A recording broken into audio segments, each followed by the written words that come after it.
नमस्कार. VAJ academy YouTube चॅनलवर आपलं सहर्ष स्वागत आहे. या व्हिडिओमध्ये आपण आज म्हणजेच 19 सप्टेंबर 2024 रोजी DFSL म्हणजेच आपलं फॉरेन्सिक विभागाची परीक्षा झाली. तर तिन्ही शिफ्टमध्ये पेपर कसे होते ती सर्व माहिती आपण या व्हिडिओमध्ये पाहूया. तसंच काही प्रश्न मिळालेले आहेत, त्या प्रश्नांची उत्तरंसुद्धा आपण या व्हिडिओमध्ये पाहणार आहोत. व्हिडिओ शेवटपर्यंत पहा. या व्हिडिओला सर्वांनी लाईक करा, शेअर करा आणि VAJ academy YouTube channel subscribe करा. जर तुम्हाला DFSLसाठी ईबुक घ्यायचा असेल तर प्ले स्टोअरवरून VAJ अकॅडमी ॲप डाउनलोड करा आणि DFSL ईबुक विकत घ्या. याच्यामध्ये तांत्रिक 40 प्रश्नांची तयारी होऊन जाईल. तर या ठिकाणी पहा, DFSL क्वेश्चन पेपर 19/9/2024. महाराष्ट्रातील सर्वात प्रदूषित शहर कोणते आहे? तर महाराष्ट्रातील सर्वात प्रदूषित शहर हे मुंबई आहे. आता याच्यामध्ये अजूनही इतर शहरांची नावं आहेत. अमरनाथ आहे, चंद्रपूर आहे, पण सर्वात जास्त प्रदूषण हे मुंबईमध्ये आहे, म्हणून त्याचं उत्तर मुंबई दिलेलं आहे.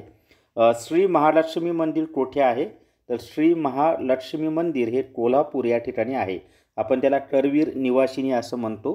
त्याच्यानंतर महाराष्ट्राचे राज्यपाल कोण आहेत? तर महाराष्ट्राचे राज्यपाल हे सध्या राधाकृष्णन हे महाराष्ट्राचे राज्यपाल आहेत. त्याच्यामध्ये आज तुम्हाला महालक्ष्मी मंदिर विचारलं उद्या, आणि 23 तारखेला मे बी तुळजाभवानी मंदिर कुठं आहे? तर तुळजापूरला आहे. त्याच्यानंतर रेणुका मातेचं मंदिर कुठं आहे? तर माहूरला आहे, नांदेड जिल्ह्यामध्ये. आणि हे तुळजाभवानीमधील तुळजापूरचं धाराशिव जिल्ह्यामध्ये आहे. त्याच्यानंतर सप्तशृंगी मंदिर हे नाशिक जिल्ह्यात आहे. हे पण माहिती असू द्या. पुढचा प्रश्न आहे, तमिळनाडू राज्याचे प्रसिद्ध नृत्य कोणते आहे? तर तमिळनाडूचं जे प्रसिद्ध नृत्य आहे ते आहे भरतनाट्यम. इतरही काय आहेत, पण सर्वात जास्त प्रसिद्ध भरतनाट्यम आहे. आता व्याघ्र प्रकल्पावर एक प्रश्न होता, तर मी अंदाजे असं टाकलं की महाराष्ट्रात किती व्याघ्र प्रकल्प आहेत? तर सध्या 6 व्याघ्र प्रकल्प आहेत. पण असाच प्रश्न होता असं काही नाही आहे. महाराष्ट्रातील व्याघ्र प्रकल्पावर एक प्रश्न होता, एवढं मात्र लक्षात ठेवा. 2018च्या जनगणनेवर एक प्रश्न होता. त्याच्यानंतर औरंगजेबावर एक प्रश्न होता. 73व्या घटनादुरुस्तीवर सुद्धा एक प्रश्न विचारलेला होता. आता मराठी व्याकरणामध्ये कोणकोणत्या टॉपिकवर प्रश्न आले होते? तर समानार्थी शब्द, विरुद्धार्थी शब्द, म्हणी व वाक्प्रचार, वाक्यांचे प्रकार, त्याच्यानंतर काळ, शुद्ध व अशुद्ध शब्द, उतारा, प्रयोग, समास, अलंकार, लिंग व वचन, पुस्तके व लेखक. तर ह्या सर्व टॉपिकवर मराठी व्याकरणावर प्रश्न विचारण्यात आले होते. आता इंग्लिश ग्रामरची माहिती पाहूयात आपण. तर इंग्लिश ग्रामरमध्ये synonyms, antonyms, idioms and phrases, त्याच्यानंतर parajumble, fill in the blank, articles. आता फिल इन द ब्लँकमध्ये टेन्स, आर्टिकल, प्रिपोजिशन या सर्व टॉपिकवर प्रश्न विचारले जातात.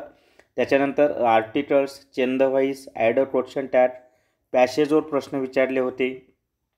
स्पॉट द एरर याच्यावर सुद्धा प्रश्न विचारलेले होते. आता आपण बौद्धिक चाचणी म्हणजेच बुद्धिमत्ता चाचणी आणि गणित याच्यावर कोणत्या टॉपिकवर प्रश्न आले होते ते पहा. तर अक्षरमाला, संख्यामाला, तर्क व अनुमान, घड्याळ, त्याच्यानंतर कालमापन, नातेसंबंध, पदावली, काळ व काम, रेल्वे, सरळ व्याज, आरशातील प्रतिमा. तर अशा पद्धतीनं आजचा पेपर झालेला आहे. तर या व्हिडिओमध्ये एवढीच माहिती. या व्हिडिओला सर्वांनी लाईक करा, शेअर करा आणि VAJ academy YouTube channel subscribe करा. धन्यवाद.